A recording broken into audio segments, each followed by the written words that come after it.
Magandang araw po mga bayang karerista. Magbibigay na po tayo ng tip, giya at impormasyon para sa araw ng Biyernes, December 1, 2023. Tara!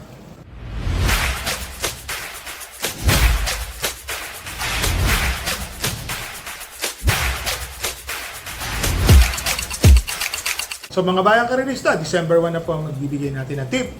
Malapit na, malamig na. Malapit na po ang Pasko mga bayang karerista. Ngayong araw po ng Biyernes, meron pong hinandang 8 pakarera. 4 na 1,200 meter race at 4 na 1,400 meter race po mga bayang karerista. Ang start time po ay sa ganap na alas 5 ng hapon. So meron po tayong kabayang tatakbo ngayon, si Bonnie Avenue at si comeback po ni Don't Stop Believin'. Opo, medyo masaya tayo dahil ito na, balik pista na po, kaya na sinabi ko po sa inyo. So dito po sa race number 1, 2-year-old maiden race, 1,200 meters. First choice po, actually, pwede ko na po siguro sabihin sa inyo na 1 for the day ko po ito. Entry number 1, Victorious Angel. Napakatuling kabayo po nito, tapos nasa numero 1 pa, 1,200 meter race. So lahat po ng pabor sa distansya nasa kanya po. So ito po ang aking first na 1 for the day, Victorious Angel or Paningil po. So dito na po tayo sa race number 2 mga bayang karerista, 1,200 meter race, 7 entries po. Ang first choice ko po dito yung galing sa panalong kay Rosbel. So alam niyo naman, nagtatanong-tanong po tayo, sabi naman ng trainer ko, magaling daw po talaga. So given na po na magaling po talaga yung kabayo na si Payros Bell.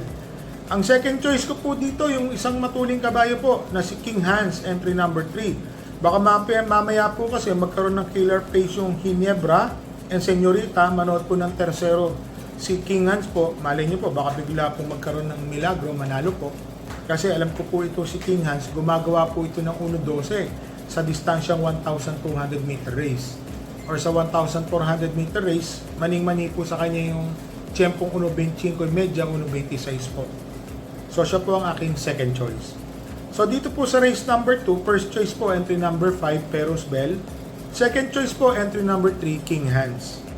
So dito na tayo sa race number 3, 1,200 meter race, 6 entries po. First choice ko po dito, entry number 5, I Love Mati. Magaling po ito eh.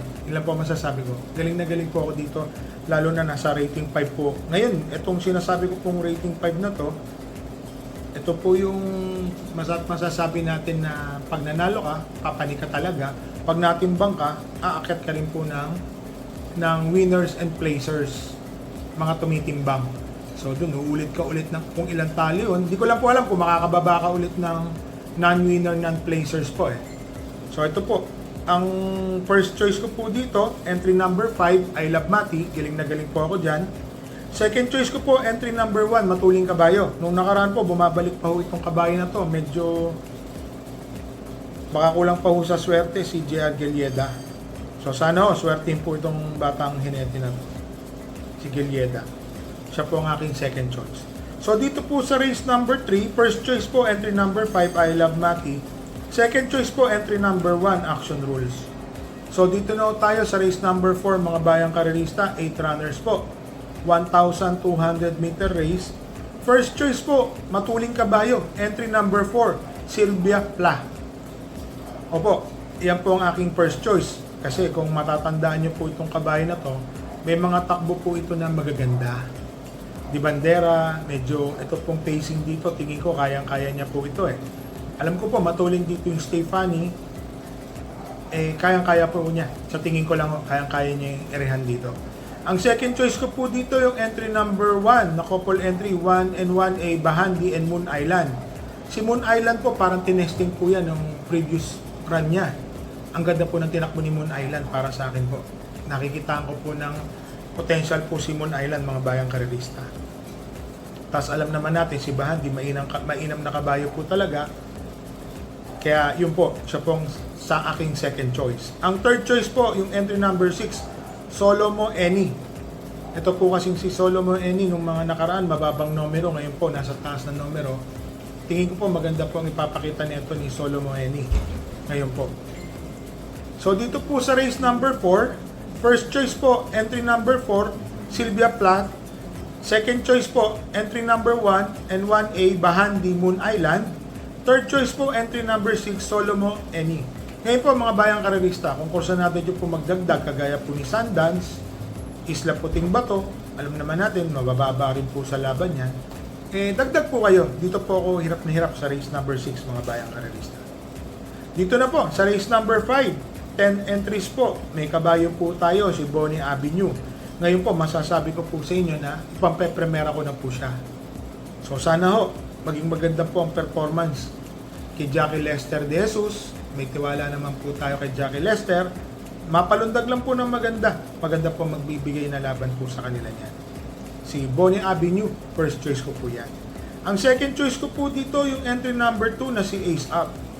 Kung mapapansin nyo po, meron pong premyo po yung karera si Ace Up po. Hanggang last 300 meters, nandoon po si Ace Up. Matuling kabayo, nagtaka po. Ang galing ha. Sabi ko sa trainer ko, Mang Nick, totoo ba yun yung pinakita po ni Ace Up?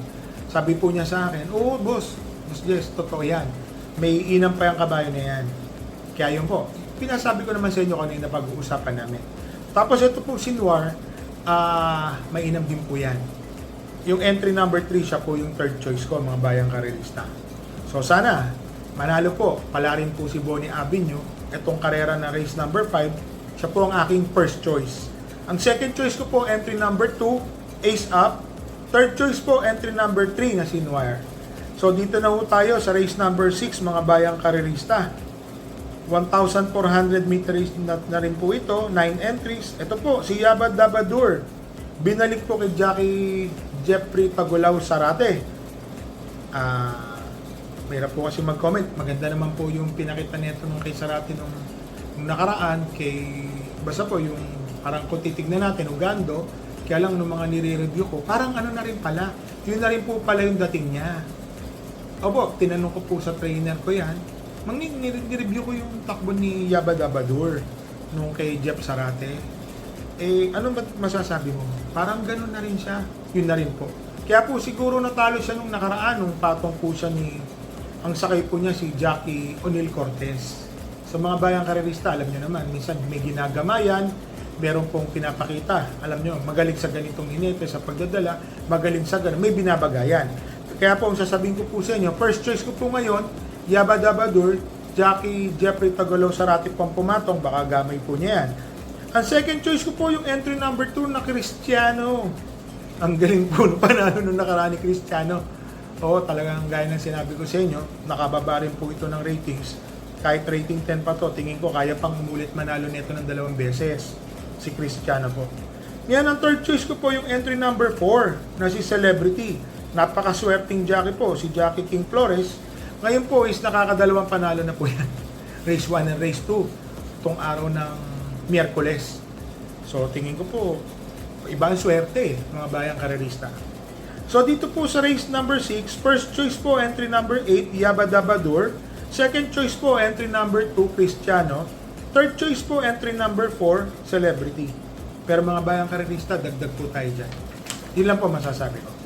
So dito na tayo sa race number 7, mga bayang karerista, 1,400 meter race. Alam nyo, gusto ko sabihin na another one for the day yung entry number 5, Nicole's Favorite. Rating 10 na ho, nakababa na. Babang-baba na po. Nananalo po ito ng 22 to 27, bababa ulit. Ganun po ganun-ganun lang po siya. Tingin ko po, malaki po ang panalo. Kung pwede ko lang po sabihin na one for the day ko po yan. Dahil pag taya ko po, baka singilin ko po ito. Si Nicole's Favorite. Pero kailangan po natin maglagay ng panigundo. Ang second choice ko po yung entry number 10 na si iShot, mga bayang karerista. Jackie Kelvin Abobo na po ang papatong. Nung nakaraan po, talagang diremati po ito. Pag nakasabay, si iShot, hindi na rin po siya dumarating ng maganda. So sa tingin ko, alam naman po ni Jackie Kelvin Abobo ang didiskarte rito. Ang third choice ko po yung matuling kabayo na entry number 7, Toddler Story. Nasa rating 10 na rin po siya, medyo mababa na rin po sa laban. So para sa akin po, pagka natutukan po agad, or baka ito na po ang bandera, kasi hindi naman po, minsan may lundag po kasi si Jumbo na hindi maganda.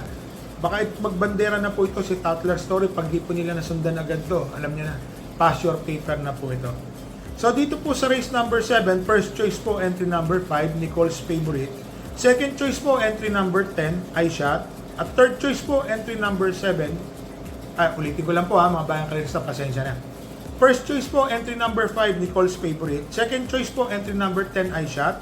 Third choice po, entry number 7, Toddler's Story. So dito na tayo sa race number 8, may kabayo po tayo, Don't Stop Believin'. So sana po, yung galing niya sa katawan, nandiyan dyan na manalo, banderang tapos. So may instruction na rin po ako sa dalawang kabayo ko. So ano ko po yan, yung mga preparasyon. Third choice ko po, si Don't Stop Believin'. Ang first choice ko po dito, si Mandatum, mga bayang karerista. Dalawang sunod na panalo po ito, si Mandatum. Para sa akin po, naiinaman po ako dyan. Ngayon, meron po akong dihado. Yung pong entry number 1 na si Gugma. Ito po kasi si Gugma, nung nare-review ko po yung takbo niya, natanong ko po sa trainer ko, aba, meron pala itong segundo na muntik manalo, 1.25, imedya, sa same distance po na 1,400 meters bayang karerista. Yan po sinasabi ko po sa inyo dahil malay natin, last race po ito, magkaroon ng diaduan or swertihin po si Don't Stop Believin', magbanderang tapos. Ang third choice ko po, si Don't Stop Believin', kasi nakita ko po, marami pong matulin. Kagaya po nung sa numero lang, Bukawi River Town, nasa Balya, number 4. Si Money for Gabriel, number 7. Mr. Manilenial, nasa gitna. Yung kabayo po kasi natin, nasa labas na labas. So, persadong po ang mangyayari dyan, mga bayang karerista. So, labas naman po yan. So, ulitin ko lang po, dito sa race number 8, first choice po, entry number 6, Mandatum. Second choice po, entry number 1, Gugma. Third choice po, entry number 13, na si Don't Stop Believin'. So, shoutout lang po tayo Advance happy birthday po para sa December 2 kay Mr. Randy Conejos, kay Flightline, at kay Mr. Reggie Ontal. So mga bayang karerista, tandaan nyo po, wag po tayong tataya ng sobra-sobra. Kaya lang po tayo ng sobra sa budget natin para sa pamilya. Tandaan nyo po, may mga nagbigay na po ng 13-month dyan or bonus. So, ingat lang po tayo. Alam nyo na, mga bayang karerista, happy racing po and stay safe.